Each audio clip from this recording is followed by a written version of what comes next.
আজি পুৱাই সোনকালে শুই উঠি প্ৰথমে আহিছোঁ বসন্তীক চাবলৈ। এইখিনি দেখা পাইছেনে, মেকুৰীৰ পেচাব। আৰু মোৰ চিটৰ ওপৰত একেবাৰে সদায় খোজকাঢ়ি কাঢ়ি খোজ বহাই থৈ দিয়ে মেকুৰী এজনী আছে। এইজনীয়ে সদায় মানে কাভাৰ দি ধুনীয়াকৈ ঢাকি থ'লেও মানে একদম খোজ কাঢ়িব আৰু লগতে পেচাব কৰি মেলি থৈ দিয়ে। কিবা দুশ্মনী আছে তাই মোৰ লগত নাজানো আৰু।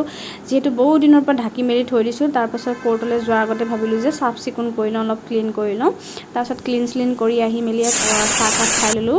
চাহকাপ খাই লগালগ ভাতকেইটাও ৰান্ধি ল'লোঁ, যিহেতু মই খাম আৰু লগতে ভাইটিও খাব। চ' দুইটাৰ কাৰণে পটাপট ভাতকেইটা ৰান্ধি মই গোঁসাই ঘৰত থাপনাত চাকি গছো জ্বলাই ল'লোঁ। জ্বলাই মেলি এয়া ভাতকেইটা খাই ল'লোঁ। মই খাই ল'লোঁ, ভাইটিয়ে পাছত খাই থাকিব আৰু লাহে ধীৰে। মই এনেকৈ মানে ভাত খোৱাৰ আগতে অকণমান ৰেডি হৈ লওঁ। তাৰপাছত ভাত খাই মেলি জাষ্ট মই ড্ৰেছটো কৰোঁ আৰু কোৰ্টলৈ তেনেকৈ ওলাই যাওঁ। বহুদিনৰ পাছত যেতিয়া কোৰ্টৰ ড্ৰেছটো পিন্ধিছিলোঁ মানে খুব বেছিয়ে ভাল লাগিছিলে। চ' আইনাখনত নিজকে চাই চাই মানে একদম পূৰা হেপ্পী ফেচ লৈ মানে কোৰ্টলৈ যাওঁ বুলি ৰেডি হৈ আছিলোঁ আৰু।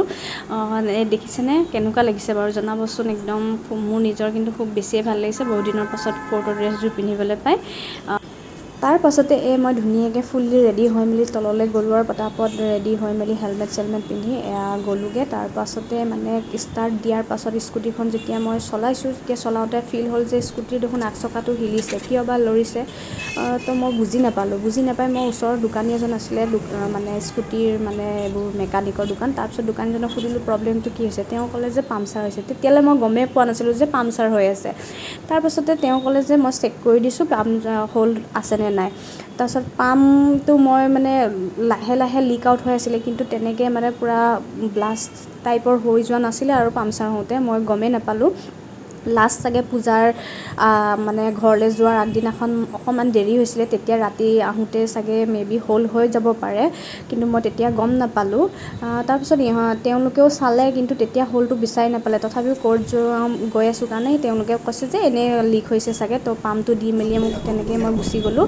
তাৰপিছতে আহি কোৰ্টৰ কাম চাম কৰি মেলি বহি আকৌ কোৰ্টৰ পৰা যেতিয়া ৰিটাৰ্ণ হৈছোঁ, তেতিয়া আকৌ গম পালোঁ যে পামচাৰ হৈ আছে। মানে ছেইম প্ৰব্লেম, ৰাতিপুৱা যেনেকুৱা ধৰণৰ প্ৰব্লেম হৈ আছে তেনেকুৱাই হ'ল। তাৰপাছত মই এতিয়া উপায় নাই কি কৰিম। তাৰপাছত এতিয়াতো যাব নোৱাৰোঁ, একদম হিলি গৈছে মানে। যেতিয়া কোৰ্টৰ ওচৰৰে এটা পেট্ৰল পাম্পত মই ধুনীয়াকৈ পাম্পটো দি ল'লোঁ। দি মেলি পেলাই আকৌ কিবাকৈ মই ABCৰ ওচৰৰ এখন দোকানত আহি এইটো হোলটো তেওঁলোকে যেনিবাকৈ বিচাৰি পালে এইজনাই আৰু আহি পিনে। অথনি ৰাতিপুৱাটো সেনেই সময়খিনি নষ্ট হ'ল, অলৰেডি মোৰ দেৰিও হৈ গৈছিলে। তাৰপাছত দৌৰা দৌৰিকৈ তেনেকৈ ৰাতিপুৱা বিচাৰি নাপালে, তো এতিয়া ফাইনেলি মোৰ স্কুটিৰ টায়াৰ পামচাৰটো মাৰি দিলে। তাৰপাছত এয়া মই ঘৰলৈ বুলি আকৌ ৰাওনা হৈ গ'লোঁ আৰু। কি ক'ব, আজিৰ কেনেকুৱা ষ্ট্ৰাগল গম পালেই নহয়। এনেকুৱা ধৰণৰ তিতা মিঠা অভিজ্ঞতাই বহুখিনি কথাই শিকাই থৈ যায় জীৱনত। আৰু এনেকৈ চেল্ফ ডিপেণ্ডেণ্ট হ'বলৈও শিকা যায় আৰু নিজকে ষ্ট্ৰং ফিল কৰা যায়। আজি মই প্ৰব্লেমবোৰ ফেচ কৰি ভাল পাওঁ, চ' নিজে ছল্ভ কৰিব ট্ৰাই কৰোঁ। এইজনী যে দেখাই আছোঁ, এইজনীয়ে হৈছে মোৰ দুশ্মনজনী, মোৰ বাসন্তীৰ